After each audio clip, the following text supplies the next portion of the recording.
قل ان کنتم تحبون اللہ فاتبعونی یحببکم اللہ، اے نبی تم فرما دو اگر تم اللہ سے محبت کرتے ہو نا اور اس کا دعویٰ رکھتے ہو پھر میری پیروی کرنی ہے، پھر اللہ بھی تم سے محبت کرے گا اور تمہارے گناہوں کو بھی معاف فرما دے گا۔ یعنی رسول اللہ کی پیروی اللہ کی محبت کا لٹمس ٹیسٹ ہے۔ تو اگر اللہ کی محبت کا لٹمس ٹیسٹ یہ ہے کہ آپ نے نبی علیہ السلام کی پیروی کرنی ہے، تو نبی کی محبت کا لٹمس ٹیسٹ کیا ہے؟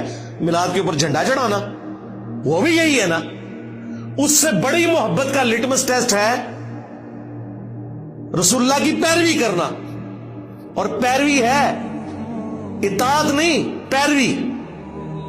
پیروی اور اتباع اس سے اگلا ورژن ہے۔ اطاعت محبت کے ساتھ، جو سورۃ النساء میں آیا ہے کہ تم مومن ہی نہیں ہو سکتے جب تک کہ اپنے ہر معاملے میں رسول اللہ کو اپنا حاکم نہ مان لو اور دل میں بھی کوئی حرج محسوس نہ کرو اس کے خلاف۔ تو رسول اللہ کی اتباع محبت کے ساتھ کرنا، اطاعت محبت کے ساتھ کرنا، یہ ٹرو پیروی ہے، یہ اللہ تعالیٰ کا تقاضا ہے۔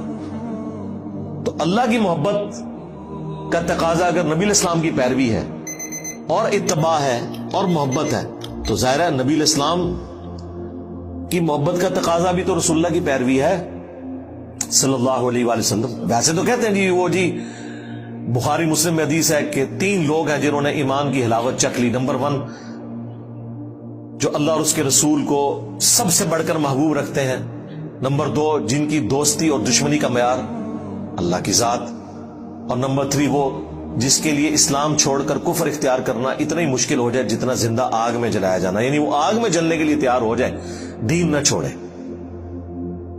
پھر بخاری مسلم میں حدیث ہے تم میں سے کوئی شخص اس وقت تک مؤمن ہی نہیں ہو سکتا جب تک کہ میں اسے اس کے ماں باپ اولاد سب لوگوں سے بڑھ کر عزیز نہ ہو جاؤں۔ اس میں سے کچھ نکالنا بھی تو ہے نا، کیسے پتا چلے گا؟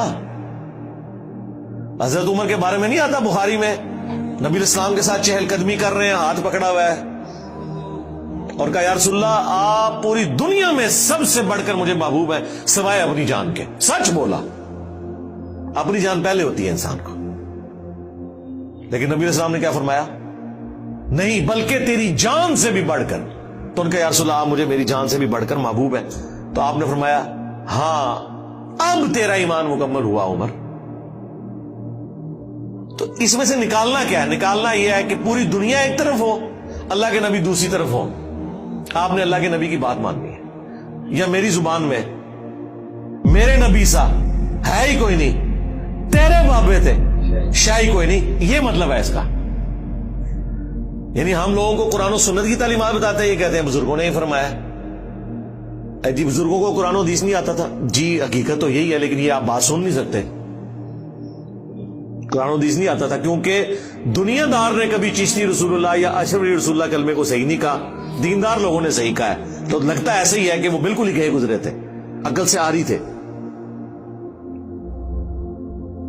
وہ جی کلمہ پڑھا ایک نہ دن جنت میں چلے جانا ہے، جی نبی علیہ السلام سے بھی ذرا پوچھ لیں، صحیح بخاری کی حدیث ہے میری پوری امت جنت میں جائے گی سوائے اس کے جس نے جنت میں جانے سے انکار کر دیا۔ صحابہ نے کہا کہ یا رسول اللہ کس نے انکار کر دیا؟ آپ نے فرمایا جس نے میری اطاعت کی وہ جنت میں جائے گا، جس نے میری نافرمانی کی اس نے جنت میں جانے سے انکار کر دیا۔ اچھا یہ حدیث کیوں نہیں لوگوں کو بتاتے؟ یہ بھی تو بخاری میں ہے۔ بخاری سے آپ کو آدھی حدیث بتاتے ہیں کہ نبی علیہ السلام اینڈ پہ نکال لیں گے جس کے دل میں رائی کے دانے کے برابر بھی ایمان ہوا، بھائی جنم سے نکال رہے ہوں گے نا، ہاں پتہ نہیں کتنے 100 سال تک وہ جہنم میں رہے گا، یہ پتہ ہے کسی کو؟ یہاں تو ہم 1 منٹ کے لیے موم بتی کے فلیم پہ ہاتھ نہیں رکھ سکتے، گلا سنو انہوں دیا، ایک پھیرا لگے گا لگ پتہ جائے گا۔ اللہم من احییتہ منا فاحیہ علی الاسلام ومن توفیتہ منا فتوفہ علی الایمان سبحانک اللہم وبحمدک اشہد ان لا الہ الا انت استغفرک واتوب الیک وما علینا الا البلاغ المبین۔ جزاکم اللہ خیرا۔